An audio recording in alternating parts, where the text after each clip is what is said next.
दोस्तों, अगर कोई इंसान रात के 1:30 बजे अपना मोबाइल चला रहा हो और अगले ही पल वो हवा में गायब हो जाए, तो आप क्या सोचेंगे?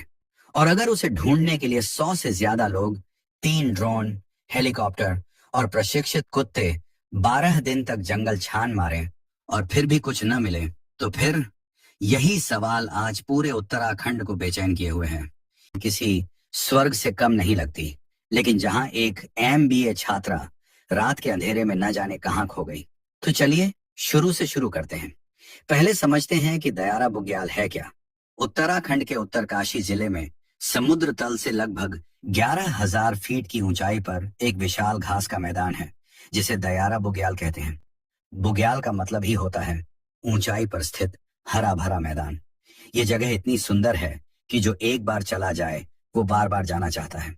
चारों तरफ बर्फ से ढकी पहाड़ियां, नीचे घने देवदार के जंगल और बीच में हरी हरी घास पर बिखरे जंगली फूल। ट्रैकिंग करने वाले नौजवानों के लिए यह जगह किसी सपने जैसी है। लेकिन पहाड़ जितने सुंदर होते हैं, उतने ही रहस्यमय भी होते हैं। जो लोग पहाड़ों में गए हैं वो जानते हैं कि रात होते ही वहां का माहौल कितना बदल जाता है। घना अंधेरा, ठंडी हवा और चारों तरफ सन्नाटा।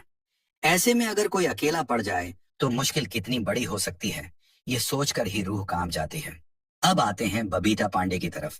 बबीता पांडे उत्तराखंड के रामनगर की रहने वाली एक होनहार लड़की है। MBA की पढ़ाई कर रही है। उम्र छोटी है लेकिन हौसला बड़ा। ट्रैकिंग उसका शौक है, जुनून है। पहाड़ उसे बुलाते हैं और वो चली जाती है। ऐसी लड़कियां जो अपने सपनों के पीछे चलती हैं, अपनी पसंद के रास्ते खुद चुनती हैं, वो हमेशा से समाज में एक अलग पहचान रखती हैं। मई के महीने में बबीता अपने कुछ साथियों के साथ दयारा बुग्याल के ट्रैक पर निकली। यह कोई पहली बार नहीं था उसके लिए।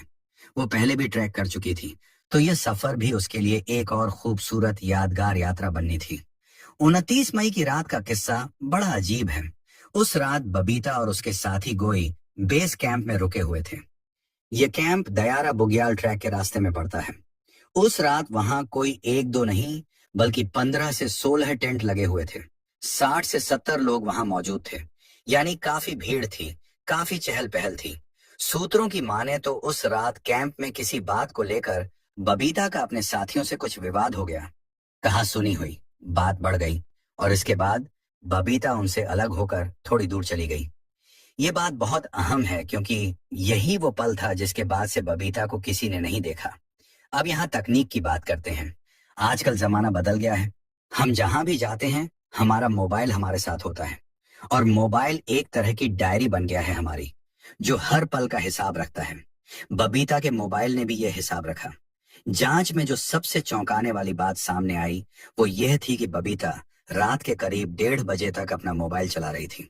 मोबाइल ऐप्स के डेटा से यह साफ पता चला कि वो उस वक्त एक्टिव थी और उसके मोबाइल की आखिरी लोकेशन गोई बेस कैंप से महज 200 मीटर नीचे की तरफ थी। सिर्फ 200 मीटर, इतनी छोटी दूरी। तकनीकी टीमों ने अल्फा, बीटा और गामा जैसी उन्नत तकनीकों का इस्तेमाल करके इन डिजिटल संकेतों को ट्रेस किया और फिर अचानक सब कुछ बंद। फोन बंद हो गया, सिग्नल गायब हो गए और बबीता भी। यह रहस्य बड़ा गहरा है। सोचिए, रात के 1:30 बजे कोई अपना मोबाइल चला रहा हो तो इसका मतलब है कि वो उस वक्त होश में था, जागा हुआ था, किसी परेशानी में नहीं था कम से कम। लेकिन उसके बाद क्या हुआ? क्या वो फोन की बैटरी खत्म हो गई? क्या उसने खुद फोन बंद किया या फिर कुछ और हुआ? अब बात करते हैं उस महाखोज की जो शुरू हुई बबीता के गायब होने के बाद। जब सुबह होने पर पता चला कि बबीता वापस नहीं आई तो हड़कंप मच गया। तुरंत खोजबीन शुरू हुई और यह कोई साधारण खोजबीन नहीं थी।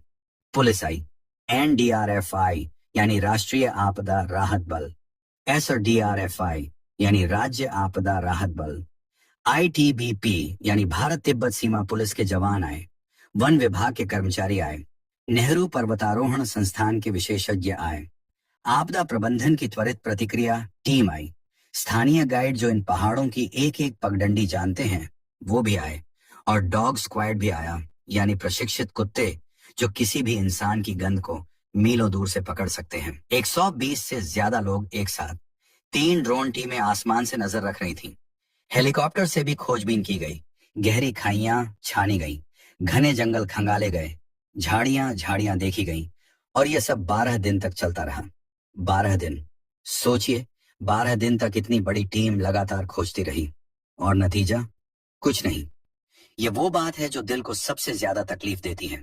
जब इतने संसाधन, इतने लोग, इतनी तकनीक मिलकर भी कोई सुराग न दे पाए, तो इंसान सोचने पर मजबूर हो जाता है कि आखिर माजरा क्या है।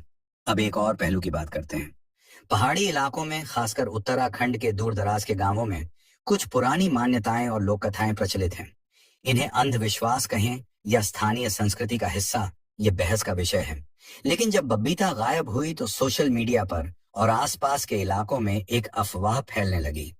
लोग कहने लगे कि बबीता को परियां हर ले गई। पहाड़ों में यह मान्यता सदियों पुरानी है कि ऊंचे बुग्यालों में परियां रहती हैं। कोई अकेला इंसान रात को वहां जाए तो परियां उसे अपने साथ ले जाती हैं। ये कहानियां दादी नानी से सुनी हुई हैं। कुछ लोगों को इन पर विश्वास होता है, लेकिन सोचने वाली बात यह है कि क्या इस तरह की अफवाहें फैलाना सही है? पूर्व ब्लॉक प्रमुख विनीता रावत ने इन अफवाहों को सिरे से नकार दिया। उन्होंने साफ कहा कि यह अंधविश्वास है और इसे बढ़ावा नहीं देना चाहिए। उन्होंने प्रशासन से मांग की कि खोजबीन पूरी तरह वैज्ञानिक तरीके से और तथ्यों के आधार पर हो। ये बात बिल्कुल सही है। जब किसी की जान का सवाल हो तो अफवाहों की कोई जगह नहीं होती। परिवार पहले से टूटा हुआ है। ऐसे में ये बातें उनके जख्मों पर नमक छिड़कने जैसी हैं। अब सबसे दुखद हिस्से की बात, बबीता के माँ बाप और उसका भाई। जब से खबर आई कि बबीता गायब है, वो रैथल गांव में डेरा डाले बैठे थे। रैथल गांव वही जगह है जहां से दयारा बुग्याल का ट्रैक शुरू होता है। माँ बाप रोज सुबह उठते और उम्मीद लगाते कि आज कोई खबर आएगी, आज बबीता मिल जाएगी। वो पहाड़ों की तरफ देखते और सोचते कि कहीं ना कहीं उनकी बच्ची है, जिंदा है, वापस आएगी। 11 दिन बीते, 12 दिन बीते, हर दिन की उम्मीद टूटती रही और एक दिन बस यही चाहता है कि फोन बजे और उधर से बबीता की आवाज आए। भाई बहन का रिश्ता ऐसा ही होता है, दुनिया का सबसे साफ, सबसे निस्वार्थ रिश्ता। और जब इस रिश्ते पर कोई संकट आता है तो दर्द की कोई सीमा नहीं रहती।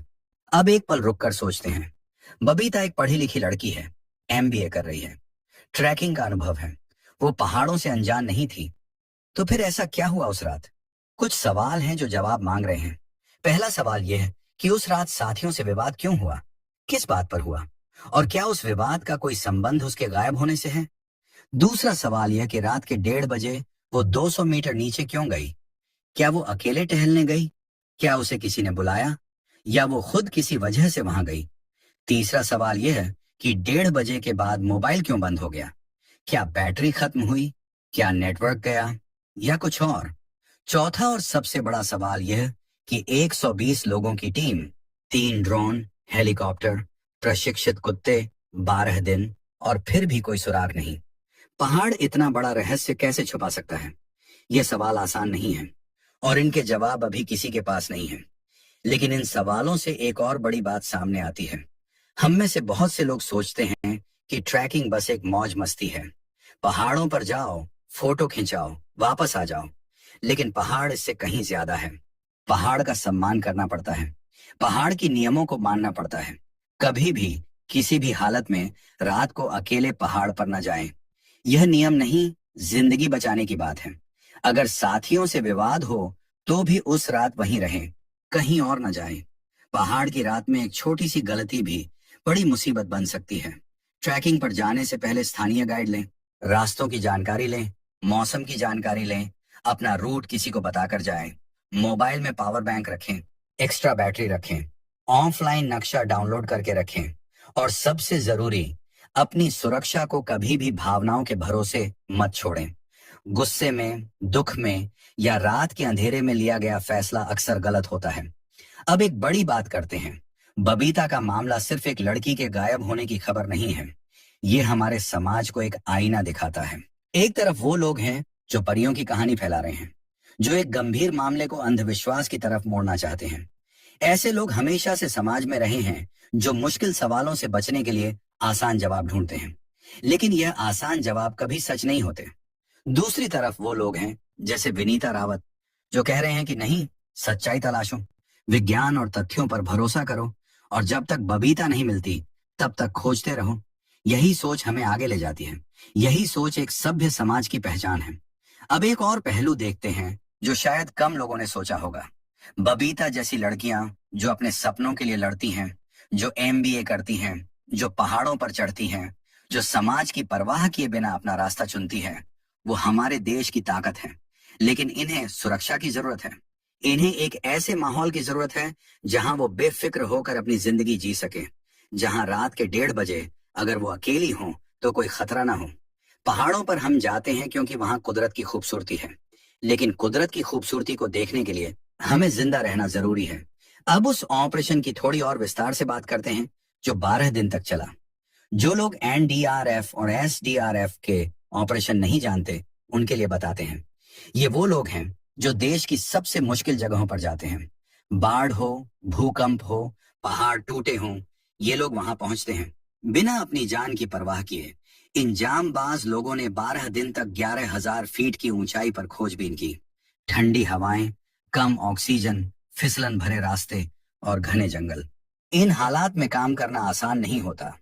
आईटीबीपी के जवान तो उन रास्तों पर चले जहां आम इंसान सोच भी नहीं सकता। ये वो जवान हैं जो हिमालय की सबसे दुर्गम चोटियों पर भी तैनात रहते हैं। नेहरू पर्वतारोहण संस्थान के विशेषज्ञ, जिन्हें इन पहाड़ों का दशकों का अनुभव है, वो भी इस खोज में शामिल थे।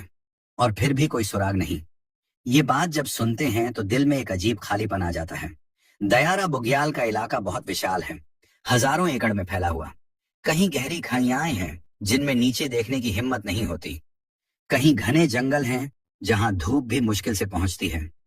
कहीं बर्फ से ढकी चट्टानें हैं जो एक जैसी दिखती हैं। पहाड़ अपने रहस्य आसानी से नहीं बताते।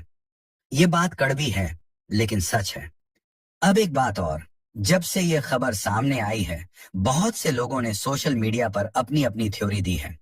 कुछ ने कहा कि वो खुद भटक गई होगी, कुछ ने कहा कि खाई में गिर गई होगी, कुछ ने कहा कि शायद वो जानबूझकर कहीं चली गई, और कुछ ने वो परियों वाली बात कही जिसका हम पहले जिक्र कर चुके हैं।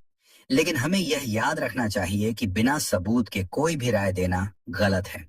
बबीता का परिवार इन सब बातों को सुन रहा है। हर अफवाह, हर थ्योरी उन्हें और तकलीफ देती है। जो सबसे जरूरी काम है वो यह है कि जो नौजवान पहाड़ों पर जाते हैं, उनसे गुजारिश है कि एकल ट्रैकिंग से बचें।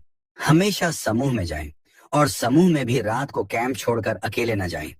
जो माँ बाप हैं जिनके बच्चे ट्रैकिंग पर जाते हैं, वो उनसे बात करें। डराएं नहीं, लेकिन समझाएं। सुरक्षा के नियमों की बात करें। अब उस इलाके की एक और खासियत की बात। दयारा बुग्याल के आसपास का इलाका बेहद जैव विविधता से भरपूर है। यहाँ तरह तरह के जानवर हैं, भालू, तेंदुए और अन्य जंगली जानवर। रात के अंधेरे में अकेले इन इलाकों में जाना इसलिए भी खतरनाक है। ये कहना नहीं कि पहाड़ों से डरो, पहाड़ तो जाओ, लेकिन जाओ तो समझदारी से जाओ। अब हम उस अहम सवाल पर वापस आते हैं। आखिर बबीता कहाँ है? ये सवाल आज भी अनुत्तरित है, और जब तक यह अनुत्तरित है, तब तक यह मामला बंद नहीं होना चाहिए। प्रशासन से, सरकार से और समाज से यह उम्मीद है कि खोजबीन बंद न हो। 12 दिन हो गए हैं, लेकिन इसका मतलब यह नहीं कि बबीता नहीं मिल सकती। पहाड़ों में कभी कभी ऐसी जगहें होती हैं जहां ड्रोन नहीं पहुंच सकते, जहां हेलीकॉप्टर नहीं जा सकते, जहां कुत्ते भी नहीं पहुंच सकते, लेकिन इंसान पहुंच सकता है, अगर हिम्मत हो और इरादा हो। बबीता के परिवार की उम्मीद तब तक जिंदा रहनी चाहिए जब तक कोई ठोस जानकारी ना आए, और इस उम्मीद को जिंदा रखने की जिम्मेदारी सिर्फ उनकी नहीं, बल्कि समाज की भी है। चलते चलते एक बात और, जिंदगी बहुत कीमती है, हर पल कीमती है। जो लोग आज हमारे साथ हैं, उनसे प्यार से पेश आएं। छोटी छोटी बातों पर लड़ाई झगड़ा मत करें, क्योंकि कभी कभी एक पल में सब बदल जाता है। बबीता का भाई आज भी उसका इंतजार कर रहा है। माँ बाप घर में उसकी तस्वीर को देखते हैं और आंखें भर आती हैं। हम दुआ करते हैं कि बबीता जल्द मिले, सही सलामत मिले, और एक दिन वो अपने घर वापस आए। और आपसे भी गुजारिश है कि इस खबर को फैलाए। जितने ज्यादा लोगों को पता होगा, उतनी ज्यादा नजरें उस पर होंगी। हो सकता है कोई किसी ऐसे इलाके में हो जहां उसे देखा हो। आज हम यहाँ रुकते हैं, लेकिन यह कहानी अधूरी है। इसका अंत अभी नहीं लिखा गया। उम्मीद है कि जब हम अगली बार आपसे मिलें, तो बबीता की घर वापसी की खबर लेकर आएं। तब तक अपना ख्याल रखें, अपने परिवार का ख्याल रखें, और याद रखें, पहाड़ हमेशा रहेंगे, लेकिन जिंदगी एक ही बार मिलती है।